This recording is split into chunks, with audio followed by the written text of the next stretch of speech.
acca top c'est parti sama gars yi final poids léger lambu Ngothie ndeysaan fii ci arène bu Ngothie 12 avril 2025 diggante Gisali bu Mbel Soob moo def tent ba ci bopp bi contre Safando bu Thiaba waaw Safando bu Thiaba ndeysaan 8e de finale moo daan Adi Thiombi quart de finale mu daan Sele bu Thiadiaye demi finale mu daan Daouda Thiangane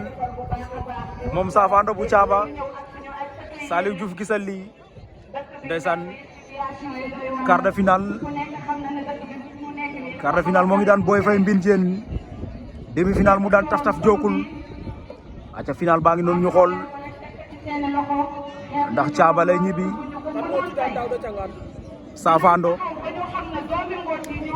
Safando moo daan Daouda Thiangane daan Adi Thiombi waaw ndeysaan daan Sele Thiadiaye waaw moom Safando bu Thiaba champion la ndaanaan la waaw moo leen jeexal ndeysaan le poulain de Laye Mbel Soob Gisali mooy def final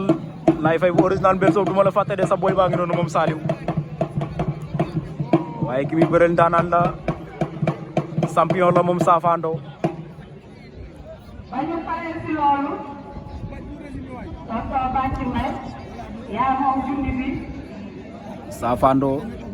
Saliou Mbel Soob Gisali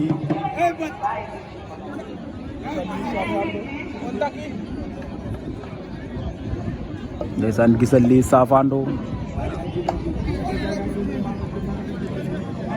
waaw bàyyante waat nañu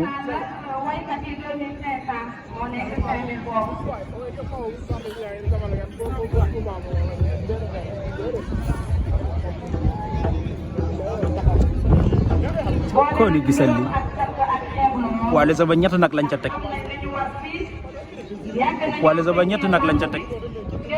vainqueur day am ñaar vaincu am benn daw na jël ko Safando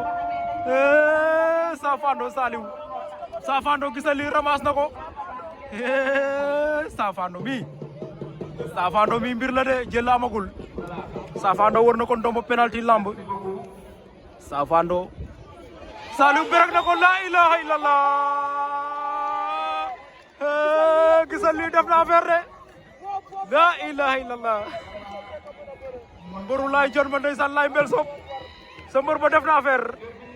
General TV don't give me that, give me bolo hand, camera